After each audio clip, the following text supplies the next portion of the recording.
যেন কোনো কথা বার্তা ওই জায়গার মধ্যে হয় না।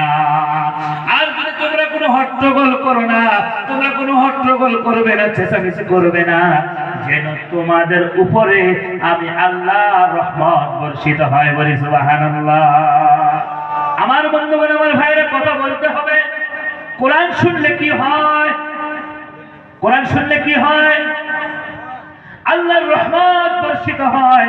তাহলে আল্লাহর রহমতের ভিখারি আমরা হই না নাই? কোন মানুষের কাছে যদি আল্লাহর রহমত না থাকে, ওই মানুষটা গোমরাহ হয়ে যাবে, ওই মানুষটা আর ভালো মন্দ কিছুই বুঝবে না।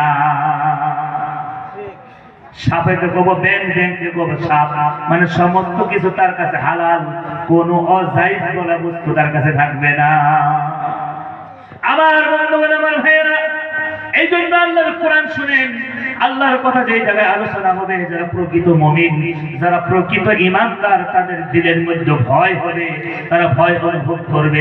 আল্লাহ রাব্বুল আলামিন তাও পবিত্র কালাম আল্লাহর মধ্যে জানিয়ে দিলেন, আপনি যখন পবিত্র কালাম আল্লাহ তেলাওয়াত করবেন, পারা নাম্বার 9 সূরাতুল আনফাল আয়াত নাম্বার হলো 2, মহান রাব্বুল আলামিন বলে দিলেন, ইন্নামাল মুমিনুনা আল্লাযীনা ইযা যুকিরাল্লাহু ওয়াজিলাত কুলুবুহুম ওয়া ইযা তুলিয়াত আলাইহিম আয়াতুহু যাদাতুহুম ঈমানাও ওয়া আলা রাব্বিহিম ইয়াতাওয়াক্কালুন।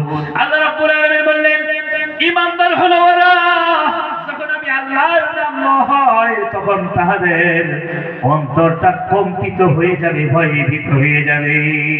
ঈমানদারের একটা গুণ আল্লাহ রাব্বুল আলামিন এই আয়াতের মধ্যে বললেন, যারা প্রকৃত ঈমানদার হবে, যারা আল্লাহকে বিশ্বাস করে, আল্লাহর হুকুমকে মানে, আল্লাহর কথা মতো চলে, কোরআনকে মানে, আল্লাহর কথা শুনলেই তাদের অন্তরে একটা ভয় ভাব এসে যাবে। যদি কোন কথা ঠিক দেবে ঠিক।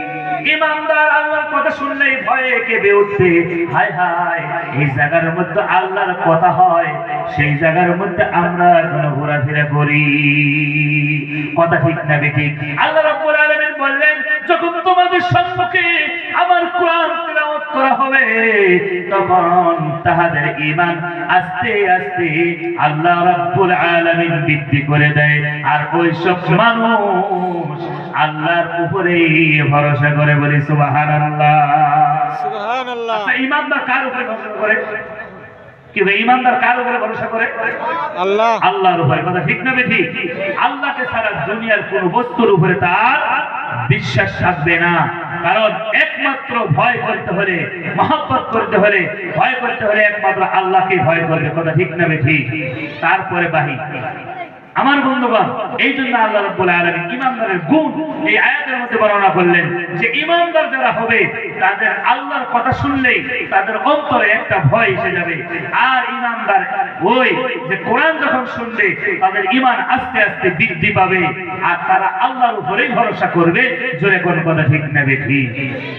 আমার বন্ধুগণ, আমার ভাইরা, আল্লাহর কোরআন যদি শোনা হয়, আল্লাহর কোরআন যদি আপনি আমল করেন, আমার বন্ধুগণ, মহান রব্বুল আলামিন দুনিয়া আখিরাতের কোন জায়গায়